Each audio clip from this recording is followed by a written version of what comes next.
समानता का क्या महत्व है, उसकी आवश्यकता क्यों है? जैसा कि बार बार शुरू में कहा गया है कि समानता और स्वतंत्रता बहुत महत्वपूर्ण पहलू हैं मानव विकास के। किस चीज़ के पहलू हैं? मानव विकास के। तो दोनों में क्या अंतर है और क्या एक दूसरे से परस्पर जुड़े हुए हैं, ये तो हम समझ लिए। थोड़ा सा अब हम समानता के महत्व की ओर जाएं, यानी इसकी इम्पोर्टेंस क्या है, इसका सिग्निफिकेंस क्या है, क्यों हमारे इस विषय में समानता का अध्याय जोड़ा गया, ये थोड़ा समझने की कोशिश करें। मानव की मैंने स्वतंत्रता का जिक्र किया पूर्व में बारंबार और उस पर थोड़ा सा विस्तार में शुरू में कहा। उससे आप समझ गए होंगे कि मानव विकास के लिए स्वतंत्रता पहली शर्त है, लेकिन दूसरी शर्त है समानता। ये मानव विकास, ये लोकतंत्र के लिए दूसरी शर्त है समानता। यानी दूसरी इसलिए क्योंकि स्वतंत्रता पहली है, अन्यथा देखा जाए तो स्वतंत्रता कोई समानता कोई स्वतंत्रता से कोई कम महत्वपूर्ण नहीं हो। और स्वतंत्रता और समानता तो एक दूसरे के पूरक हैं, तो पूर्व में ही कहा गया है। तो ये दूसरे अत्यधिक महत्वपूर्ण है। समानता स्वतंत्रता के विचार को पूर्णतः कार्यान्वित करने की कुंजी है। स्वतंत्रता का जो विचार है, जो अहम विचार है, जो एक बहुत पवित्र उद्देश्य है, मानव की स्वतंत्रता, इस लक्ष्य को यदि हमको पाना है तो हमें समानता को कार्यान्वित करना होगा, समानता की भावना को और विकसित करना होगा। और कैसी समानता?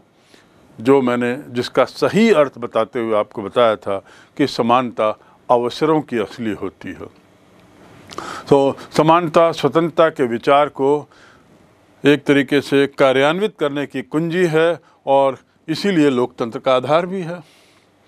तो समानता के महत्व की बात करें तो स्वतंत्रता की तरह समानता के लिए भी विश्व में अनेक क्रांतियां हुई।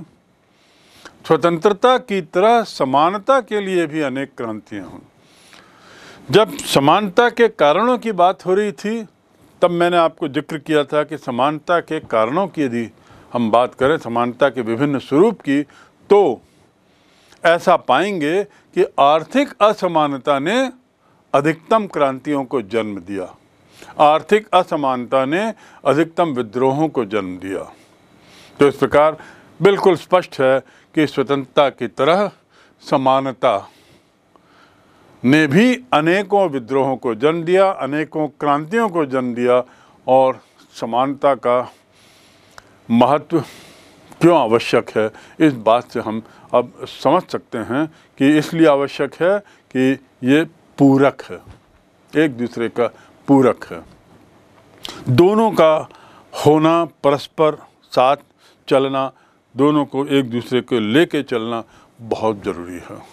तो इसलिए यदि हम बात करें कि समानता का महत्व क्यों आवश्यक, तो सबसे पहला स्वतंत्रता के लिए आवश्यक।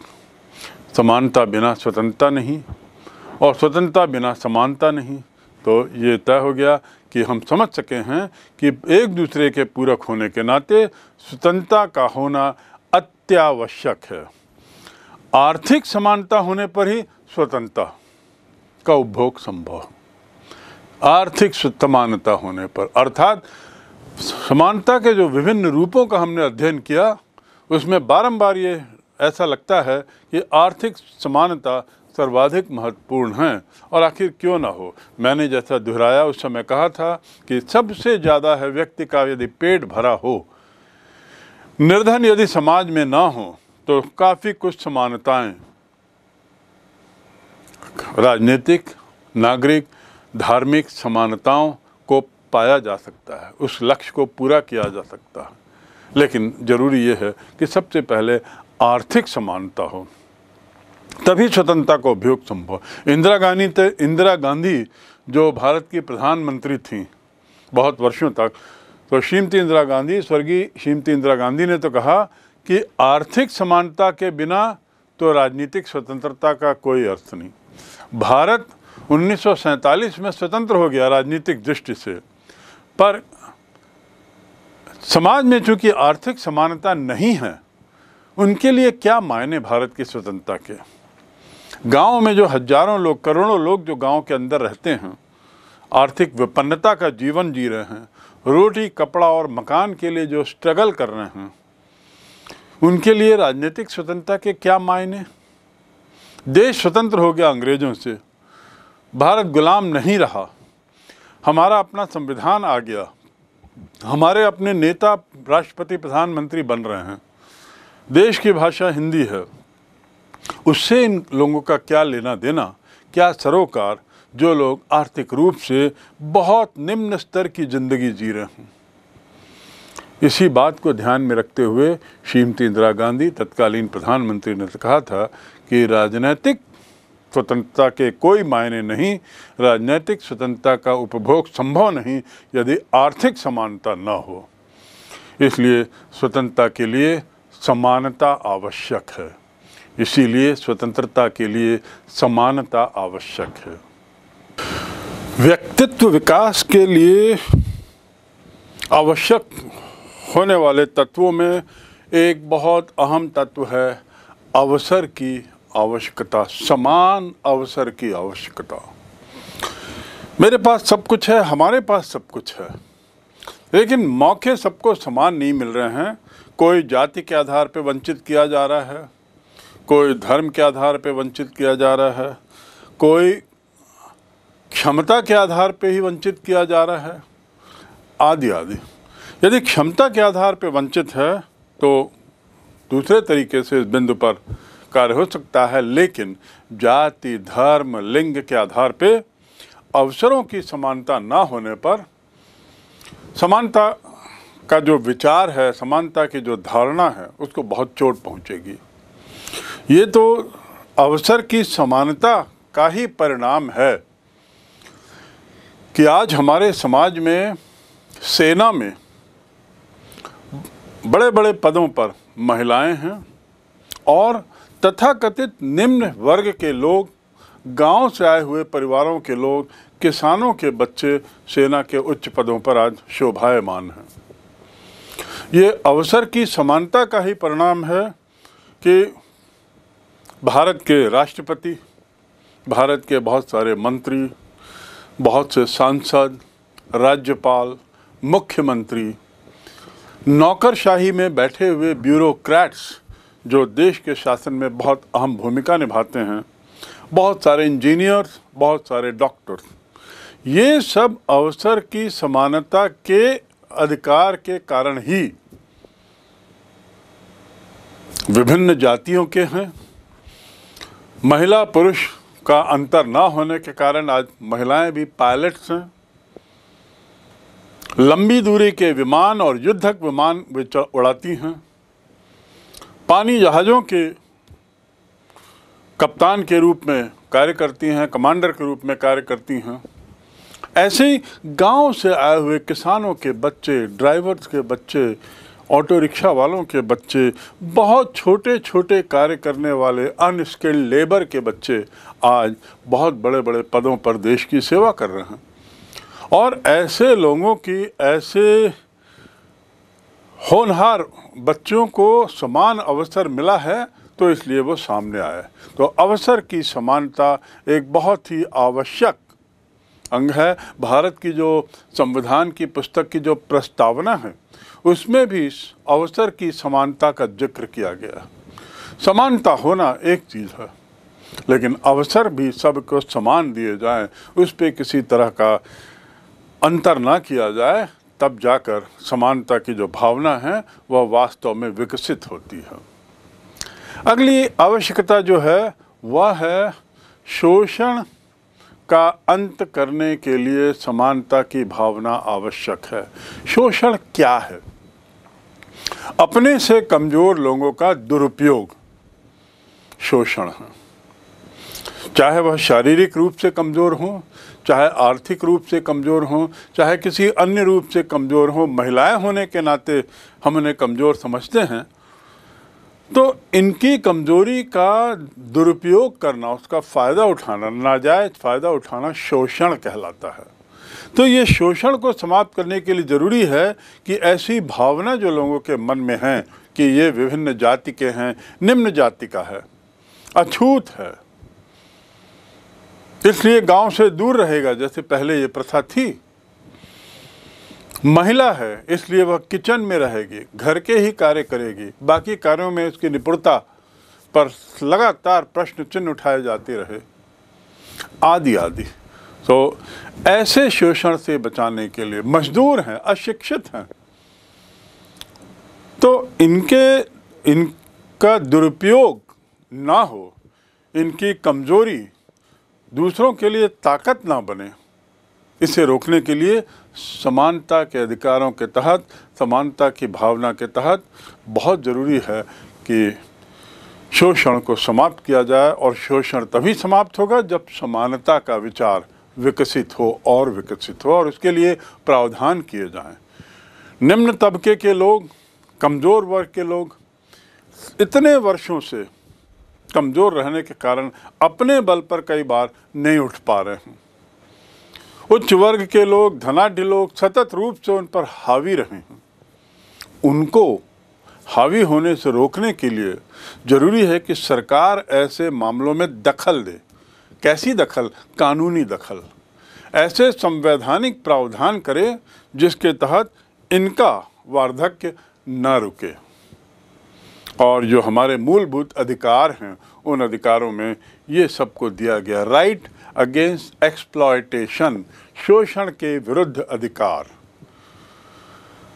अधिकार वे हैं जिसके तहत हम ना मिलने पर, जिसके तहत हम कोर्ट जा सकते हैं, न्यायालय जा सकते हैं। तो सभी तबके के लोगों को ये अधिकार है। तो ये बहुत आवश्यक है कि शोषण का अंत किया जाए, और इसके लिए ये समानता के लिए एक बहुत आवश्यक बिंदु है। वर्ग भेद दूर करना, धनी गरीब, उच्च जाति नीची जाति आदि, ये सब को हटाएं तो समाज के एक तबके का शोषण नहीं होगा और समानता का विकास होगा। समानता ही हमें शोषण से बचाती है। इसलिए समानता के लिए आवश्यक है कि शोषण ना हो, उसके लिए सक्षम कदम उठाया जाए ताकि शोषण समाप्त हो, समाज में ना हो। अगली आवश्यकता जो है समानता के लिए, वह है कि हम नैतिक गुणों का विकास करें। यदि नैतिक गुणों के विकास के लिए समानता की भावना बहुत आवश्यक है।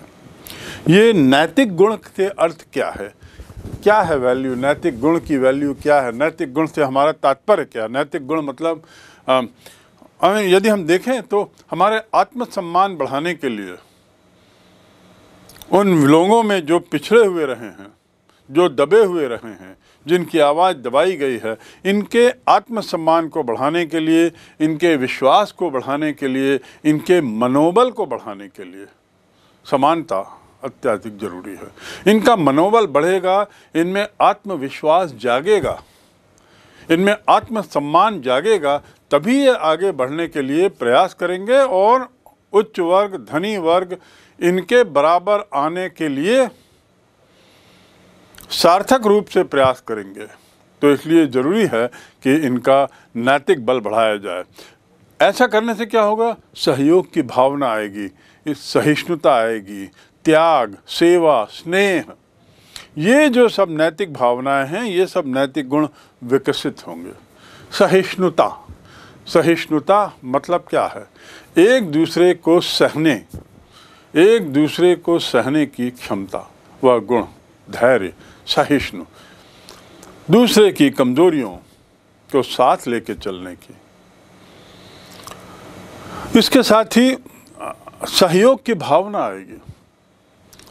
यदि हम अपने को उच्च ना माने और निम्न वर्ग के लोगों के प्रति हम अपना नज़रिया बदलें, तो हम एक दूसरे के सहयोगी बनेंगे।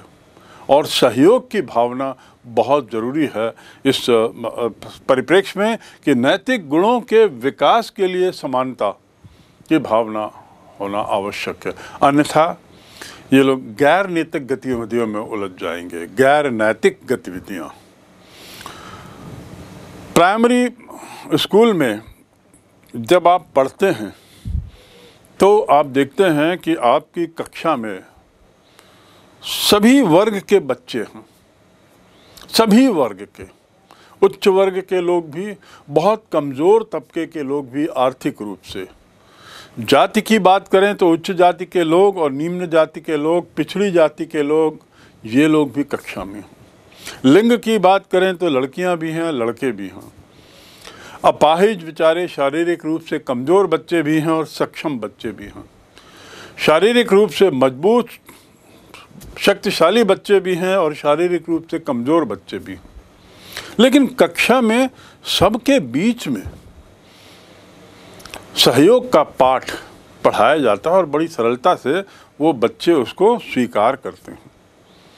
कक्षा में सहयोग की भावना के साथ साथ, सहयोग के पाठ के साथ साथ हम बंधुत्व, सहयोग, सहिष्णुता और त्याग मतलब देना।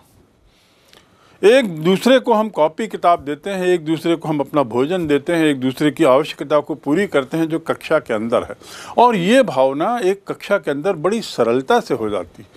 ये जो नैतिक भावनाएं हैं, नैतिक मूल्य हैं, इनका विकास उस उम्र में बड़ी जल्दी हो जाता है। आखिर कारण क्या है? क्योंकि इनके मन में असमानता का कीड़ा नहीं है, क्योंकि ये लोग असमानता जैसी चीज़ से वाकिफ़ नहीं हैं। ये एक ही चीज़ जानते हैं कि हम सब समान हैं, समानता है।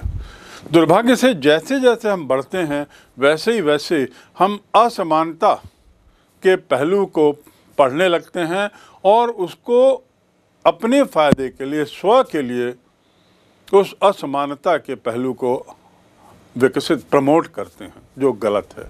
इसीलिए समानता की भावना अत्यावश्यक है और स्कूल के बच्चों में इसीलिए मूल्य विकास बड़ी सरलता से हो जाता है। इन विकास, काश यही विकास आगे भी होता रहे और हम समानता का वही अर्थ लें अपने समाज में जो प्राइमरी कक्षाओं के बच्चे जिसे समझते हैं, जैसा समझते हैं।